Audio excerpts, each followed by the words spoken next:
Hi guys, I just wanted to jump on today to give an update of my life and sort of carry on just from the other videos. I just feel like I try and talk about certain topics to do with God, like I'll try and plan one out, but it always just sort of turns into a bit of a journal, like my online journal of, I just feel like my testimony is just an ongoing process. It's really hard to just put into one video how God has worked in my life, because he literally just flips me and moves me like daily.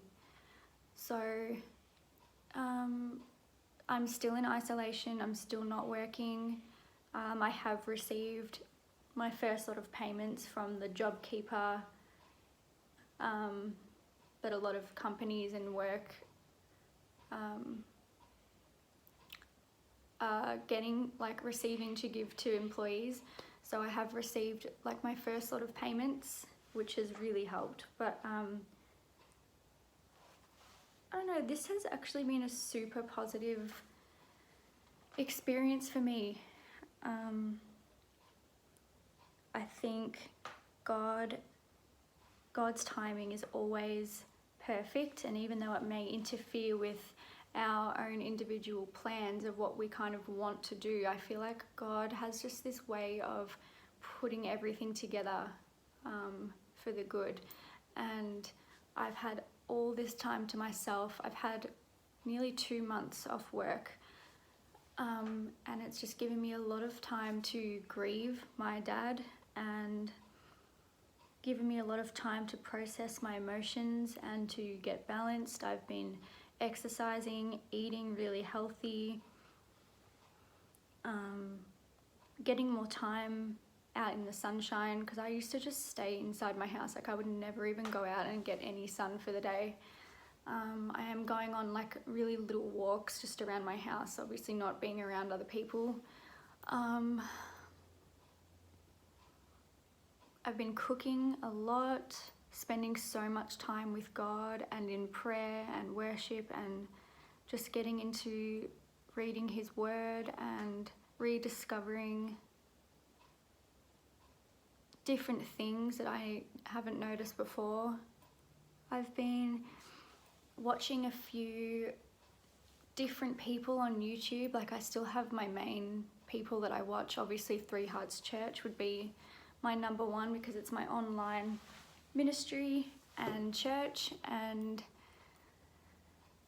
what else I've been watching this new channel called Ronnie and Mal, and they're like a Christian couple that are a little bit older than me and my husband, but just watching their story and how they got together, and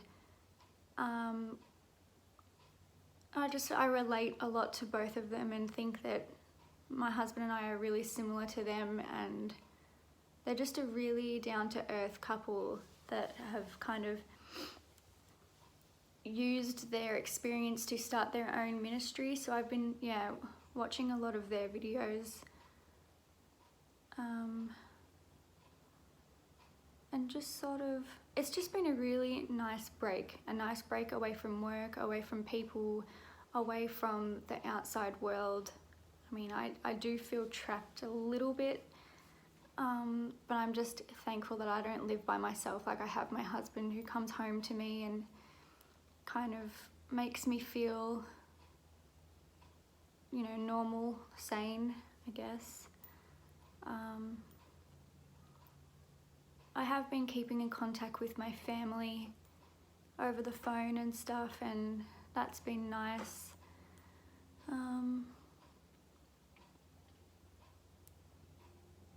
Yeah, it's just a very strange time to live in, and I honestly think, and I've always thought, that we are living in the end times, or like we're at least in the birth pains, as the Bible calls it. Just so much is happening around the world, and I just feel like it's really going to separate God's people from the rest of the world. It's really bringing to light how serious everything is, like how serious his word is, and how serious reality is, and how serious salvation is, and where we're going to end up one day, in either eternity with him or in the lake of fire and just in torment. And that is just, I know a lot of people don't like to talk about it, but it's not that scary when you're living the right way, when you're living for God. And it's just, I'm really loving this season of growing up and becoming mature, more mature.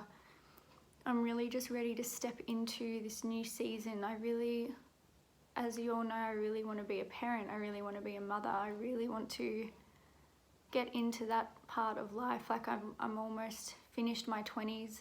I'll be 29 this year. And I'm ready for it.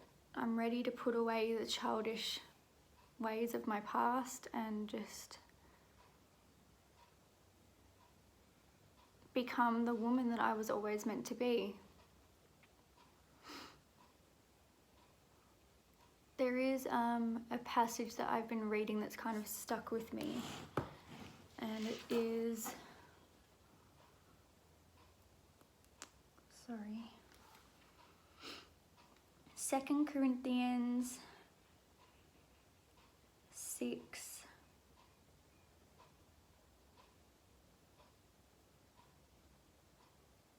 6:21. 2 Corinthians 6:21. No, sorry. 2 Corinthians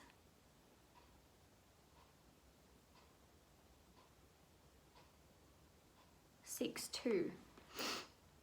For he says, and this is God saying this, in a favorable time I listened to you. In a day of salvation I have helped you. And then it says, behold, now is the favorable time. Behold, now is the day of salvation. We put no obstacle in anyone's way, so that no fault may be found with our ministry. But as servants of God, we commend ourselves in every way, by great endurance, in afflictions, hardships, calamities, beatings, imprisonments, riots, labors, sleepless nights, hunger, by purity, knowledge, patience, kindness, the Holy Spirit, genuine love, by truthful speech, and the power of God with the weapons of righteousness for the right hand and for the left, through honor and dishonor, through slander and praise.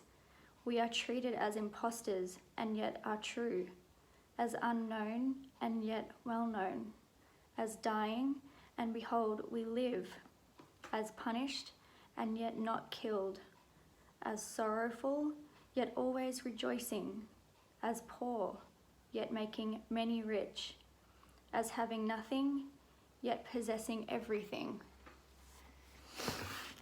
I really like that because it reminds me that being a Christian is so tough, and it requires great strength to endure everything. You have to kind of just be brought to your knees. And, you know, I feel like we're persecuted so much more because we have to refrain from becoming like the rest of the world and how they react. And it's so easy to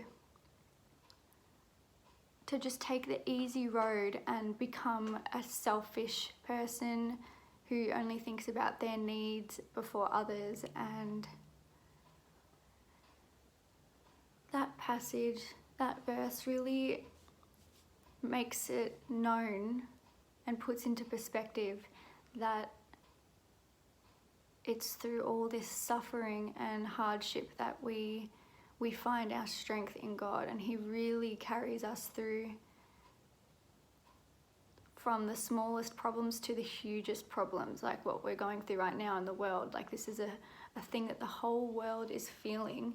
And though there are so many conspiracies and ideas of where the coronavirus originated and why it's here, I mean, I have my own theories that I believe are happening, and I don't think it's just one thing. I think it's a combination of things. I think it's a stepping stone toward their end goal, which if you're a Christian, you know what the end goal is, the bringing in of the Antichrist and the new system, the one world government and everything like that. And I'm sure we're headed for a cashless society.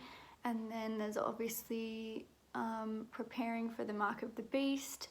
Like, it's a scary time to live in. Like, I think all the people that wrote their part in the Bible warned us about all this stuff happening, and I'm sure a lot of them thought that the end times was happening in their time, and it's like, it didn't happen. Like, we're in 2020, if that's even the real year, and we're still not there. And I think it's important to really learn from all of the people's mistakes in the Bible and really listen to their warnings, because this life is just like a vapor. This life is just so short, and my dad's death really has just put a lot of other things in perspective too. I don't have time to be scared anymore of saying what I believe. I don't have time to waste.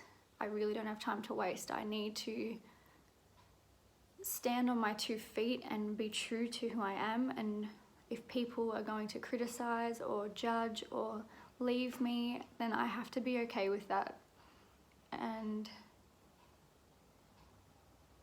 I've really got to step it up and just try and plant more seeds with my family.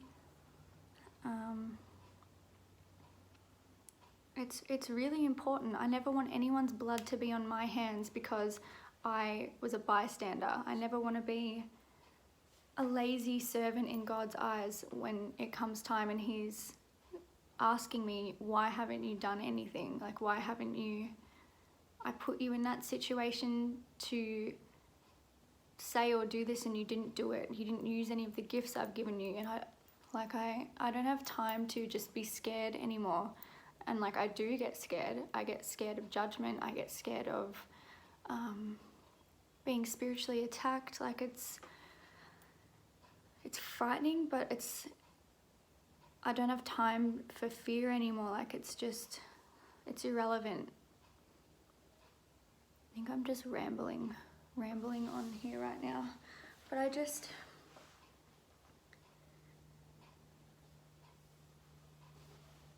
I'm kind of ready for I'm ready for the veil to be lifted. I'm ready to fight, and especially for my dad. I want to do this for my dad. I need him to know one day, like, that I became this way because of him. Like, he's a part of me, and his spirit and DNA made up my DNA, and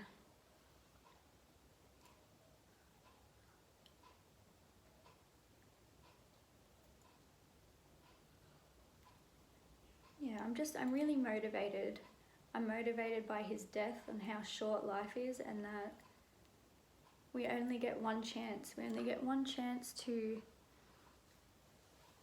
be the best versions of ourselves that we can be. And whether you believe in God or not, you cannot be that version of yourself without Him. It just won't happen. So I think I just want to pray right now, and then I'll end it.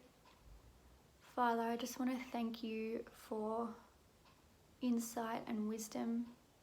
I want to thank you for providing me with everything I need during this time of quarantine and self-isolation. You've provided a roof over my head. You've provided me with food, with money to get through. You've provided me with internet to watch and keep up to date with what's going on, not only in the world, but with fellow Christians and all the pages that I follow. I thank you that I was born in this time, even though it's weird and it's scary. You say in your word that we were born for such a time as this, and you've put me here for a reason, to be able to handle everything that gets thrown at me. And I thank you for reassurance. I thank you for your word. I thank you for my amazing husband. I thank you for my family, for my friends, for my job that I had beforehand and I'm sure I will have when this is all over. I'm just so thankful. It doesn't matter how bad life gets and how much I get kicked when I'm down by Satan. I am so thankful that I am on the winning side, that I'm on the right side. I'm so thankful that God chose me to be a soldier in his army. Father, I just want to pray for all the world leaders right now, for you to weigh in on their conscience and on their hearts, what they're really doing with their time. And I pray for all of their salvation, Father. I pray for anyone who actually has this coronavirus, and I pray for their healing. I pray for all the celebrities that may be pressured at the moment to fulfill a certain agenda because of contracts that they've committed to. Father, I pray for all of their salvation. I pray for all the ministries online right now that are trying to hold on and stay strong. I pray for Three Hearts Church, my online ministry, and their outreach ministries in, I think it's Kenya and India. I might be wrong about the second one. I pray, Father, for anyone listening that maybe isn't saved yet and somehow stumbled across my videos and is maybe just a little bit curious on what this whole thing, Christianity, is. I pray for your return, Father, and not for it to be quick, even though I want to get out of here, because I know that the reason that you are taking your time is so other people can be saved. You know, people are always like, well, where's God? Why does God let all these bad things happen? Like, where is he? He's waiting for you. He's waiting for you to wake up and come to him. That's what he's waiting for. Because once he returns, the grace is gone and your chance is over. And the tribulation begins, and that's a time I'm not looking forward to. So I pray for people's spiritual eyes and ears to be opened. I pray for God to soften all the hearts of all the people whose hearts are hardened right now listening to this or listening to other people's testimonies and kind of shrugging it off like it's nothing. I pray for all the people trapped in false religions and New Age. I pray for anyone who's in New Age for God to use that as a way to show them the light and show them the truth, because that's how I got saved. I started out in New Age. I was into witchcraft and spells when I was little. I was into ascending into higher dimensions. I was into astral projection. I was into the flat earth theory. I was into aliens. Like, I was just into like everything but Jesus pretty much, and he still used it to save me. So I pray for anyone who's exploring those things and wants to know the truth, like the proper truth, not just their truth because it sounds cool. So yeah, I pray for all of that in Jesus' name. Please let it be so. And I look forward to talking to you next time, hopefully with my husband on here again, because I feel like he's just an amazing spirit, and I feel like he is someone that so many other guys can relate to. And I hope that he will come on here next time and share a bit more about himself and his story. Okay, see you guys.